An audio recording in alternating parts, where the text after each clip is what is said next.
Quando as missões Apollo foram lançadas, os astronautas que retornaram da Lua alegaram que a poeira lunar, que é cinza e semelhante à que cobre grande parte da superfície do satélite, tinha cheiro e gosto de pólvora. Sim, eles realmente aprovaram, mas o material de que a poeira lunar é feita não é semelhante à pólvora. Cerca de metade de sua composição é de vidro de dióxido de silício resultantes de impactos com meteoritos.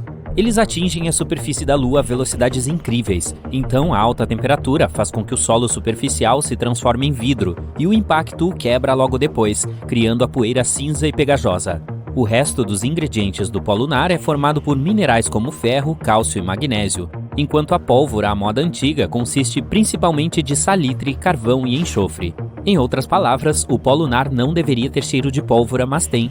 Além disso, quando os astronautas trouxeram amostras dele para a Terra, não havia mais cheiro. Uma explicação possível é que a Lua é semelhante, de certa forma, aos desertos de areia da Terra, como o Saara. É extremamente seca e árida. Quando você cheira o ar em um deserto, não sente cheiro de nada. Mas se estiver lá na chuva, a umidade levantará todos os tipos de odores do solo que anteriormente estavam presos na areia seca. Com o pó lunar pode ser semelhante. Na superfície da Lua não tem cheiro de nada. Não que os astronautas possam cheirar usando seus trajes espaciais. Mas, quando levado para dentro do módulo de pouso, entrou em contato com a umidade no ar e começou a emitir o seu odor estranho. Outra razão para isso pode ser uma reação de poeira lunar ao vento solar. Partículas ionizadas do Sol atingem a superfície nua da Lua e ficam lá. Não há uma atmosfera espessa para protegê-las desses íons, então eles viajam livremente até o chão. E são muito leves, então podem voar e evaporar com o menor dos empurrões. E quando os astronautas levaram as amostras de pó lunar para um módulo de pouso, essas partículas poderiam ter começado a se mover e emitido um cheiro específico. Isso também pode explicar por que as amostras não mantiveram seu odor quando trazidas de volta à Terra. Como as partículas são tão leves, podem ter voado das amostras já no módulo de pouso, e quando foram colocadas em recipientes herméticos, havia pouco ou nenhum desses íons nelas. Mais uma explicação é que esses recipientes herméticos não eram tão herméticos assim. A poeira lunar é basicamente feita de cristais muito pequenos com bordas extremamente afiadas. Então, inesperadamente, foram feitos pequenos cortes nas vedações, deixando entrar ar e umidade, e assim as partículas ionizadas vazaram dos recipientes. Os cientistas acreditam que devem estudar o pó lunar na superfície da própria Lua para descobrir tudo sobre as suas propriedades. Existem centenas de milhares de crateras nela feitas por asteroides que caíram, mas uma delas chamou muita atenção. Acabou sendo não apenas uma cratera de impacto, mas um tubo que parecia uma entrada para um sistema de cavernas. Os cientistas encontraram um padrão de eco específico que sugeria que havia uma área oca abaixo. Eles descobriram mais padrões de eco em alguns lugares perto do buraco, então poderia haver mais tubos lunares lá. Mas neste grande tubo seria possível colocar um campo inteiro de futebol. Os pesquisadores acreditam que pode haver todo um país das maravilhas geológicas sob a superfície. Poderia ser um bom abrigo para astronautas que pousam na Lua, ou até mesmo um porto para uma colônia lunar. Ninguém jamais conseguiu ficar na Lua por mais de 3 dias devido às condições no satélite. Alta amplitude de temperaturas, atmosfera quase inexistente, sem campo magnético que proteja a vida na superfície de coisas como radiação ou vento solar. Os astronautas usam trajes espaciais que não podem protegê-los por longos períodos de tempo, mas um tubo de lava poderia. Quando um fluxo de lava esfria, gera uma crosta dura que depois engrossa e cria um telhado sobre a própria lava. Continua a fluir, mas quando para, o canal pode drenar, e é assim que se forma um tubo vazio. O nosso planeta também tem tubos de lava, mas eles não são tão grandes quanto o encontrado na Lua. Em 1178, eu não estava por aqui naquele tempo, pelo menos 5 pessoas na Inglaterra afirmaram ter visto a Lua dividida em 2 de sua ponta superior. Ela estava na forma crescente no momento do evento. Quando a rachadura se ampliou, o fogo começou a brilhar, o que o único monge que registrou o acontecimento descreveu como uma tocha flamejante surgiu, vomitando fogo, brasas e faíscas. Então a Lua começou a mudar e pulsar, mas logo parou e ficou com um tom um pouco mais escuro. No entanto, o fato não recebeu muita atenção dos cientistas até a segunda metade do século XX. Eles estudaram a crônica e descobriram haver uma enorme cratera de 22 km de largura na superfície da Lua, no local descrito no livro. Apenas um asteroide muito grande poderia ter deixado tal cicatriz. E quando os pesquisadores se aprofundaram no assunto, descobriram que era bastante recente para padrões astronômicos. Na verdade, realmente poderia ter acontecido há cerca de 800 anos. Mas, nesse caso, milhões de fragmentos do asteroide da Lua também teriam atingido a Terra. E então as pessoas teriam visto uma incrível chuva de meteoros. Teria sido muito brilhante, e as memórias do monge definitivamente estariam nos arquivos. Mas isso não aconteceu. Além disso, muitos cientistas argumentam que a cratera não é tão jovem quanto pode parecer. A teoria mais popular e justificada é que tem entre 1 e 10 milhões de anos. Se tivesse surgido há apenas 800 anos, partes da superfície lunar dentro e ao redor da cratera ainda estariam quentes devido ao impacto. A explicação mais provável do que realmente aconteceu em 1178 é que os observadores tiveram muita sorte de ver um asteroide caindo em direção à Terra e queimando na atmosfera do nosso planeta. O espetáculo teria sido incrível e, visto de um ângulo adequado, a explosão do objeto espacial poderia ter realmente parecido a Lua explodindo. Isso explicaria por que houve tão poucas testemunhas do fenômeno. O lugar certo para ver o show seria de apenas alguns quilômetros de largura. Quanto aos eventos reais na Lua, a água e o oxigênio foram inesperadamente descobertos nela há pouco tempo. A água pode ter sido levada para o satélite por asteroides atingindo sua superfície. Muitos deles carregam moléculas de H2O, que são deixadas em pequenas quantidades após o impacto. No entanto, há pouca água preciosa lá. Em comparação, até mesmo o deserto do Saara tem mais dela do que a Lua inteira. O oxigênio também está presente em forma de moléculas separadas flutuando por ali, então ainda não se consegue respirar na Lua. O vento solar as levou para lá. Ondas de energia do Sol viajam em velocidades extremamente altas pelo espaço, raspam o oxigênio das partes superiores da nossa atmosfera e o transportam ainda mais longe. Eventualmente, o vento com as moléculas de oxigênio atinge a Lua. E é aí que algo incrível acontece. Ela começa a enferrujar. Há muito ferro no solo lunar e, quando exposto ao oxigênio e à água, enferruja naturalmente. Algumas partes do nosso satélite já se tornaram ligeiramente avermelhadas. São regiões onde há a maior concentração de moléculas. Se esse processo continuar por tempo suficiente, em um futuro distante a Lua se parecerá com Marte. Vai ficar vermelha alaranjada. Sim, a cor exclusiva de Marte vem exatamente da corrosão que começou há milhares e milhares de anos atrás, quando havia rios e mares com água e uma atmosfera com oxigênio. Outro fenômeno incomum são as luzes azuis e vermelhas na Lua. Elas podem ser vistas quando está na forma crescente. Os flashes vêm e vão muito rapidamente, quase como um raio. E na verdade é isso que são basicamente, explosões elétricas. As forças das marés são as culpadas por isso. Elas causam acúmulo de estresse mecânico nas rochas. Isso pode produzir um campo elétrico, que cria os flashes azuis que surpreenderam muitos astrônomos amadores.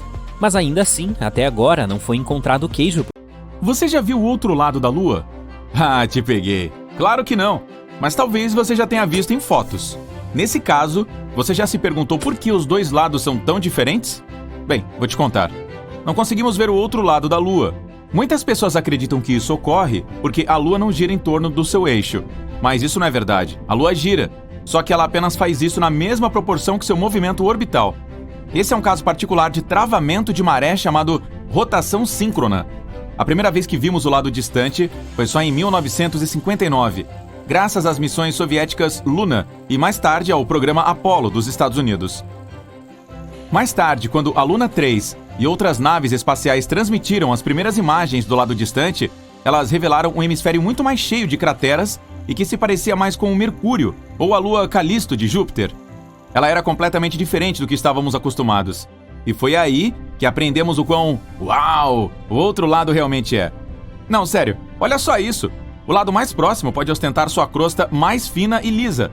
Essas belas manchas escuras são chamadas de marés lunares, que são remanescentes de antigos fluxos de lava. E quando digo antigos, é isso mesmo. Eles têm mais de 3 bilhões de anos. Enquanto isso, a crosta do outro lado é mais espessa e cheia de crateras. Os fluxos de lava quase não tiveram efeito sobre essas crateras de impactos. Ela também é desprovida de quaisquer marés de grande porte. Meio que parece um queijo branco seco. Para ser sincero, você não concorda que o lado mais próximo é muito mais bonito? Deixe sua opinião nos comentários. Então, há apenas 50 anos, aprendemos sobre as diferenças aparentes. Mas os cientistas descobriram algo estranho. Ambos os lados são diferentes, mesmo na composição geoquímica. E não é só isso. Nosso lado era vários quilômetros mais estreito que o outro. Mas de onde vieram essas diferenças significativas em uma bola de pedra flutuante comum? Para os cientistas era um mistério. E começaram a surgir muitas teorias. A teoria da Lua derretida foi a principal por um tempo. Ela diz que a Lua era assim por culpa da Terra. Isso aconteceu há vários bilhões de anos. A Lua nasceu devido a uma colisão. Um dia, um objeto do tamanho de Marte colidiu com a Terra. Naquele momento, um pedaço dele se partiu e mais tarde se tornou a Lua. No entanto, esse pedaço estava em algum lugar 15 vezes mais perto da Terra do que está agora. Alguns artistas criaram imagens da chamada Lua primitiva. Ao contrário da nossa linda bola branca, a Lua primitiva era uma fervente bola escarlate de aparência estranha. Esse pedaço não nos deixou depois da separação. Ele ficou sob um travamento de maré logo após. A Terra, depois da colisão, ainda era um inferno incandescente, cheia de fogo e lava. Ela fervia a uma temperatura de 2.480 graus Celsius. E como a Lua sempre estava voltada para nós com uma face, esse lado derreteu um pouco. Isso explicaria o porquê de a superfície da Lua, o chamado manto, ser mais fina no lado próximo do que no lado distante. Durante a ebulição da Terra, certos elementos evaporaram dela. Eles, então, foram parar na Lua. Isso explicaria a diferença na composição geoquímica entre os dois lados. Mas havia uma inconsistência nessa teoria. Se foi isso que aconteceu, de onde vieram os elementos químicos estranhos e raros, como isótopos incomuns de fósforo, potássio ou tungstênio? O lado mais próximo está cheio deles, e não teria como serem oriundos da Terra. Havia também outras teorias. Uma delas diz que inicialmente tínhamos duas luas pequeninas. Mais tarde, elas se fundiram em uma grande. Daí a diferença em sua composição. Mas essa teoria parece um pouco maluca e também tem inconsistências. Por exemplo, a transição entre os dois lados é muito suave. Se a Lua fosse, na verdade, duas luas minúsculas, essa transição seria mais abrupta. Então os cientistas estavam mais perdidos sobre isso. Mais recentemente, eles finalmente descobriram o que realmente aconteceu com a Lua. Tudo graças aos orbitadores Grail da NASA. Eles passaram mais de um ano ao redor da Lua, mapeando-a e estudando sua composição. Usando esses dados, os cientistas criaram cerca de 360 simulações de computador. Elas continham diferentes objetos impactantes de vários tamanhos, viajando em velocidades diferentes. Os cientistas estavam comparando os resultados com a nossa Lua atual e tentaram determinar qual resultado era o mais próximo do que temos hoje. E assim, finalmente resolveram esse mistério de 50 anos. A resposta está em uma colisão com um planeta anão. Essa colisão ocorreu há 4,3 bilhões de anos. Esse enorme objeto era ligeiramente maior que Ceres. Para quem não sabe, Ceres é um dos planetas anões do nosso sistema solar. Seu diâmetro é de 933 quilômetros. Daria para dizer que caberiam nele uma França ou uma Alemanha. Então esse objeto gigante colidiu com a Lua, em algum lugar perto do Polo Sul. Essa colisão foi tão forte que mudou a imagem da Lua para sempre. Ele deixou um rastro de 5.630 quilômetros para trás. Você levaria cerca de 14 horas de avião para voar essa distância. Essa cratera cobriu todo o lado da Lua mais próximo de nós. Isso causou danos ao manto dela. Também criou a chamada Bacia do Polo Sul Aitken, ou Bacia do SPA. Essa é uma cratera de impacto e tem um diâmetro de 2.570 quilômetros, algo como o equivalente a um Reino Unido mais uma Alemanha. Ela é pequena, mas é importante. A formação dessa bacia foi um evento decisivo na história da Lua. Ela é a segunda maior cratera de impacto do Sistema Solar. A colisão também fez com que uma forte onda de calor se espalhasse pela Lua. Essa onda se espalhou sobre os restos desses minerais raros e quentes que os cientistas encontraram no lado próximo. Foi assim que nosso belo lado se tornou o lar de algo chamado Terreno Lunar Prolaceron Creep, ou, com a abreviação do inglês, PKT. É basicamente uma anomalia de composição, uma concentração de potássio, fósforo e outros elementos raros, como o tório. Você pode dizer que esses minerais são um presente para nós das profundezas do espaço. De qualquer forma, houve muitas, e quero dizer, muitas colisões na história da Lua. Todas elas apenas aprofundaram mais essa já enorme cratera. É por isso que o manto do lado mais próximo foi ficando cada vez mais fino com os anos. Além disso, nossos minerais preciosos emitiam muito calor, então o manto derreteu um pouco mais. Isso acidentalmente fez com que os vulcões da Lua despertassem. A atividade vulcânica aumentou no lado próximo. Intensos fluxos de lava encheram as antigas crateras vazias. Tcharam! E nasceu o belo mar lunar. Foi assim que tudo aconteceu. Todas essas informações foram encontradas graças aos pesquisadores das universidades de Brown, Purdue, Stanford e do laboratório JPL da NASA. A pesquisa foi publicada no Journal of Geophysical Research, Planets. Então você pode ler sobre isso com mais detalhes se estiver interessado. Ainda há muitas coisas que precisamos aprender sobre a Lua.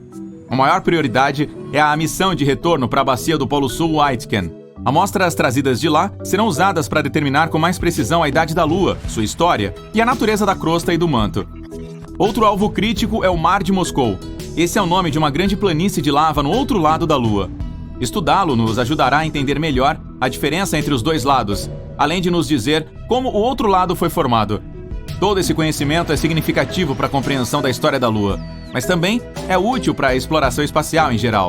Os cientistas usam a Lua como ponto de referência para determinar a idade de outros planetas e mundos inteiros no espaço. A Lua nos ajuda a determinar a cronologia da vida de todo o Sistema Solar. Vamos torcer por novas pesquisas e descobertas emocionantes.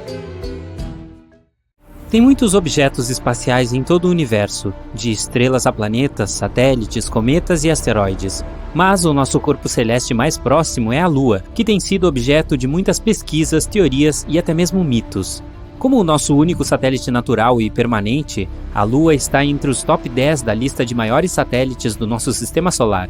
Está localizada em um braço espiral externo da Via Láctea. Outros planetas do nosso Sistema Solar, como Marte ou Júpiter, têm muitas outras luas. Saturno é o planeta que está no topo dessa lista, com surpreendentes 82 luas, das quais 53 têm nome. Será que cito todas aqui? Não? Ok, vamos seguir em frente. A nossa Lua, com seu raio médio de 1.737 km, não é a maior lua do Sistema Solar, mas é a maior em comparação com o tamanho do planeta que orbita. A diferença entre um satélite como a Lua e um planeta não é o tamanho, embora essa possa ser a primeira conclusão. As maiores luas do nosso Sistema Solar são realmente enormes. Algumas delas são ainda maiores do que os planetas. Júpiter, na verdade, tem vários satélites desse tipo, como a gelada Ganímedes. É a maior lua do nosso Sistema Solar, maior que Mercúrio e Plutão. Pode até ter um oceano subterrâneo de água salgada que pode ser maior que toda a água na superfície terrestre. O diâmetro da nossa Lua é um pouco maior do que 1/4 do diâmetro da Terra. No entanto, quando se trata de massa, é 80 vezes menor do que a do nosso planeta. Para ter uma ideia melhor, se você pensar em nosso planeta como sendo um grande balão oco, precisará de cerca de 50 luas para preenchê-lo. Mas vamos olhar de uma perspectiva um pouco diferente. Como o tamanho da nossa Lua se compara aos Estados Unidos? Esse país mede 4.506 km de largura horizontalmente, o que significa que a Lua é menor em diâmetro. É difícil para nós vermos de outra maneira, mas e se o nosso satélite fosse 2 vezes maior? Bom, em primeiro lugar, veríamos muito mais eclipses solares. Nas condições atuais, eles podem acontecer de 2 a 5 vezes por ano, e 5 vezes é uma exceção. A última vez que houve 5 eclipses solares em um ano foi em 1935. Você terá que esperar até 2206 para ver a próxima ocorrência. O Sol e a Lua parecem mais ou menos do mesmo tamanho daqui da Terra, mas acho que não será uma surpresa se eu lhe disser que a estrela a qual estamos orbitando é enorme. Bem, se o Sol fosse oco, quantas luas você acha que precisaria para preenchê-lo? Espere, não há necessidade de pesquisar no Google. Você precisaria de 64,3 milhões de luas terrestres, ou cerca de 1,3 milhão de terras. Sim, é tão grande assim. E enquanto estamos falando sobre o nosso Sol, ele tem um diâmetro de 1.390.000 quilômetros. Sua massa? Bom, é pelo menos 330 mil vezes maior do que a da Terra. Eu não sou um cientista, então vou tentar simplificar.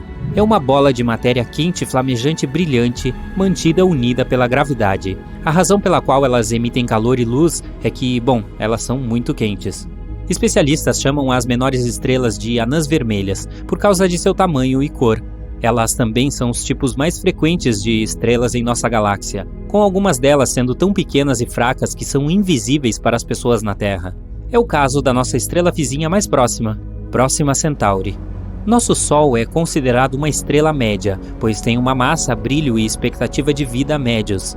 Há também estrelas gigantes por aí. Elas são mais raras, mas mais fáceis de se ver. É por isso que você pode presumir com segurança que quase todas as estrelas que você vê depois que o Sol se põe são muito maiores do que o Sol.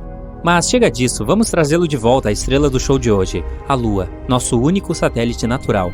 Mas é o único? Isso pode ou não ser a verdade completa. Em 1997, um grupo de cientistas se deparou com um asteroide com cerca de 5 km de largura, que parecia ter entrado no controle gravitacional da Terra, aparentando ser um satélite do nosso planeta. Eles o chamaram de Creighton. O asteroide leva cerca de 770 anos para fazer uma viagem ao redor da Terra. Também parece que permanecerá em um estado suspenso ao redor do nosso planeta por pelo menos mais 5.000 anos. A Lua também está se afastando de nós. A cada ano, ela essencialmente mantém parte da energia rotacional do nosso planeta e a usa para se lançar cerca de 4 centímetros em direção à sua própria órbita. Se os dados que temos disponíveis hoje estiverem corretos, quando surgiu, a nossa Lua estava a cerca de 22.530 quilômetros de distância de nós. A distância hoje é de 385 mil quilômetros em média. Então, o que acontecerá quando ela se afastar completamente? Bom, com certeza será o fim de músicas como Moon River, Fly Me to the Moon, Lua de Cristal, Banho de Lua. Então, simplesmente não haverá marés nos oceanos do nosso planeta, e nossas noites se tornarão mais escuras. As estações ficarão muito diferentes, assim como a duração dos nossos dias.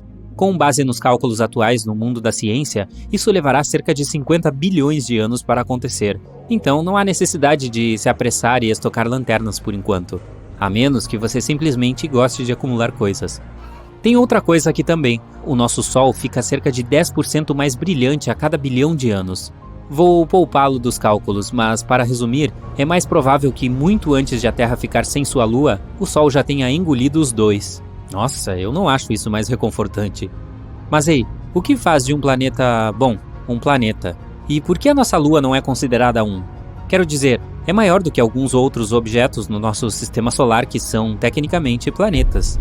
Para começar, um planeta é um corpo celeste que faz 3 coisas: orbita em torno de uma estrela e não de outra coisa. É maciço o suficiente para se tornar arredondado por causa de sua própria gravidade. E, por fim, tem o poder de arrebatar qualquer poeira ou fragmento em sua órbita à medida que continua a se mover ao redor do Sol. Então estabelecemos que a Lua não orbita o Sol, mas também não orbita a Terra. Ambos orbitam um certo ponto estacionado entre eles chamado de baricentro. Fica a cerca de 1.600 km abaixo da superfície terrestre, claro, mas ainda a cerca de 4.800 km do centro do nosso planeta. Como este baricentro fica abaixo da superfície da Terra, não consideramos a Lua um planeta. Para poder fazer isso, a Lua teria que ser cerca de 1/3 maior ou estar 1/3 mais distante para que o baricentro fosse independente da superfície terrestre. No entanto, a Lua tem algumas outras características semelhantes às de um planeta, o que a torna muito especial no nosso sistema solar. Em primeiro lugar, tem uma crosta, um manto e um núcleo. Também tem uma geologia bastante ativa, com eventos como nossos próprios terremotos. Você adivinhou certo, eles levam o nome de lunamotos. Ei, eles têm tortas de lua por lá também? Agora vamos continuar nossa exploração espacial um pouco mais. Espere, o quê? Você não consegue me ouvir? Claro que não consegue, porque o espaço é totalmente silencioso. Como não há atmosfera no espaço, o som não tem meio ou maneira de viajar para que você possa ouvi-lo. Você vai querer ficar longe de Vênus se quiser continuar suas viagens espaciais. É o planeta mais quente do nosso sistema solar. Tem uma temperatura média de cerca de 450 graus Celsius em sua superfície. Você pensaria que é porque é o mais próximo do Sol, mas não é o caso. Você também pensaria que o planeta mais próximo, Mercúrio, seria o mais quente. Bom, como este não tem atmosfera que ajuda a regular a temperatura, ele tende a ter flutuações maiores. Seu calendário também seria muito confuso em Vênus, já que um dia em sua superfície dura cerca de 1 ano terrestre. Isso ocorre porque Vênus está girando lentamente em torno de seu próprio eixo, levando 243 dias terrestres para completar seu próprio dia. Se você fosse fazer uma parada em Marte, deveria ficar de olho naquele pôr do sol azul. De acordo com especialistas da NASA, há uma poeira fina que torna o azul perto da parte do Sol no céu muito mais visível em Marte. Algum fã de diamante por aí? Faça as malas, porque há um planeta lá fora feito de diamantes e tem o dobro do tamanho da Terra. É o planeta 55 Cancrier. Acredita-se que provavelmente está coberto de grafite e diamantes. Um traje espacial custa cerca de 12 milhões de dólares, mas uma visita lá cobriria completamente as despesas, você não acha? E se você não é fã de explorações espaciais e prefere o conforto do nosso planeta, aqui estão algumas boas notícias.